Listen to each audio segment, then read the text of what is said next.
So this is game 1 of the tournament we held at the Dice and Dagger Gaming Club. This is My Kingdom's Men versus Dwarves, and it's 1,000 points now. So this is the setup for this game. For my army list, I've gone for 2 units of 20 shield wall, 1 unit of 20 spear shield wall, 1 unit of 10 archers, standard bearer, a horde of spear wall, my guy mounted on a winged beast, the general, and some mounted sergeants. We'll just have a look through the opponent's one. So on my opponent's left flank, he had 2 units of 20 shield breakers and 1 horde of ironclads, I think they're called. And behind that, he's got the standard bearer. And on my right, he's got an organ gun, rangers, 2 cannons, and Warsmith, which had the inspiring presence upgrade, so he inspired everyone, not just his machines. On my right, it's a bit of faux pas really. I put my fast units up against his missile troops, but thinking about it, there's going to be at least 2 turns, maybe 3 turns of shooting against them before they even get there. With the Warsmiths re-rolling, given the cannons elite, they're going to be hitting pretty well every time. So this is a bit of a foolish mistake for me. I should have just put I don't know, the shield wall or something cheap and nasty I can just chuck out there, while these guys use their speed against the rest of the dwarf army. So I've got my general and winged beast and my mounted sergeants out on the right. And fearing the mass damage of the artillery, I went mostly on the left with my troops. So I've got my shield wall, my archers, my spear wall, another shield wall with my standard in behind them, and my horde in the centre just to soak up hits really, and yeah, and hopefully you won't target off my smaller units then.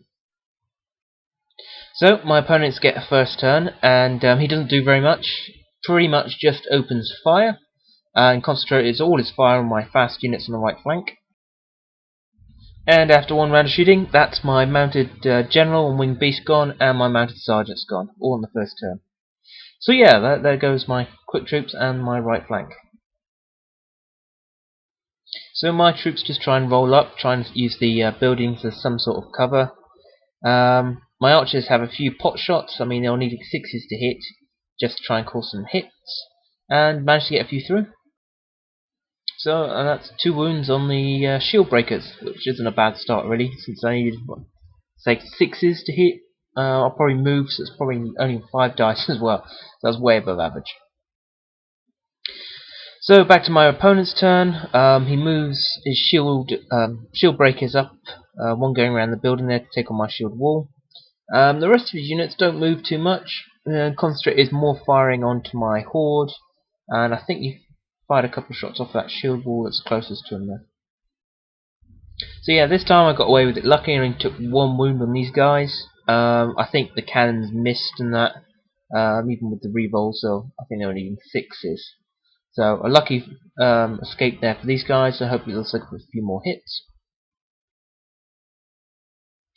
Again, I'm trying to move up here, try and engage the left flank quickly before he gets to support the horde across.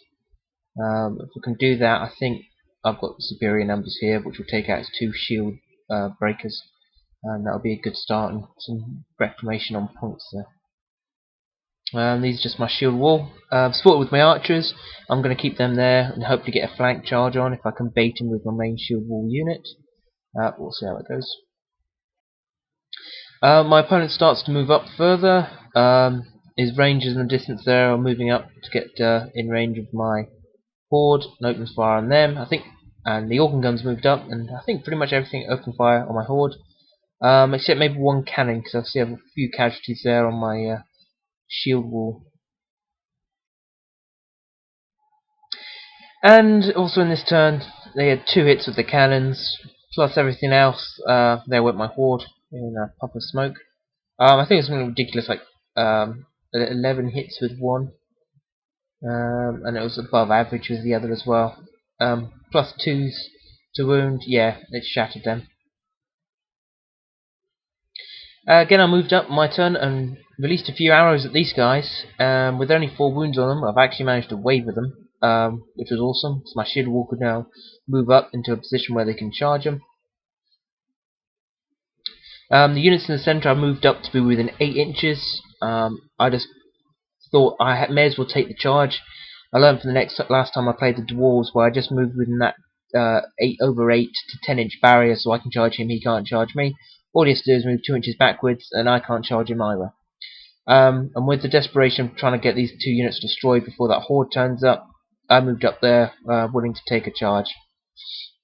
And on the left hand side again, I've tried to bait him with a unit. I've got my archers there if I can get a counter charge in. My opponent's headstrong was a successful roll, so he charged his shield breakers on the left hand side into my shield wall. Caused some casualties but bounced. In the centre he charged his shield breakers again against my shield wall, but caused enough casualties he actually managed to waver them, which is annoying because I wanted them to go in with the spear, but it's better than breaking. And then he's moved up the horde as well. Other than that, not much shooting because his horde's either in the way or I've got buildings in the way for anything coming through. So in my turn I go in with my shield wall on the left, also supported with the archers into the flank. My spear wall go in as well, gets a flank charge for them. My wavered units can change face, so I've just changed their facing towards the horde. If I fail to break those shield breakers at the top there, I think I'm pretty much screwed either way. So on the hope that I do break them, I'll just face off against the horde coming in. And so at the end of the combats, both shield breaker units are destroyed, and yeah, I try and move up with my spear wall. I was hoping to hold a high number so I can get in front of my other guys and stop the horde charging them. Obviously the spear wall's not been damaged yet, so that was my best offer. But I think I only rolled a 1, so unfortunately they'll charge my spear wall, my shield wall, and they'll be gone. But other than that, I'm quite happy with how it's going so far. I've jumped on a bit here. My opponent's had his go, and his hordes come in and wiped up my shield wall. In response, I've charged him. My other unit of shield wall is so damaged now, I don't think it's going. It's got 6 hits. If any loose cannon rounds go at it, I think it'll wipe them out. So I'm hiding them behind the wall. And my archers are going to come up, and just to have something else to throw into the combat against the horde. As you can see, I've used my spear wall and my standard here to just get as many hits on as I can. So we've jumped on again here. He's charged me, then I've brought my other guys up and all charged him. He failed to break me, I failed to break him, and that's how the game ends. It was a victory to my opponent. If I could just break that horde, it was close. I nearly had him. I think I'd have maybe fought back to a draw. But other than that, after that first go with the fast units vanishing so quick, I was panicking a bit somewhat. But I'm happy with how I played, and it was an interesting game. So that is game 1 over. Hope I can do better in the next ones. So that's game 1 down, as I said. Wasn't the best start overall, but it could have been a lot worse. If I'd just broken that horde, I would have been able to take it back. It was my own fault for setting up in front of the cannons of my fast units there, knowing he was going to get a couple of shots off quite easily with the rerolls and that. But live and learn, and I'm so happy so far. I'm going to my second game. So farewell.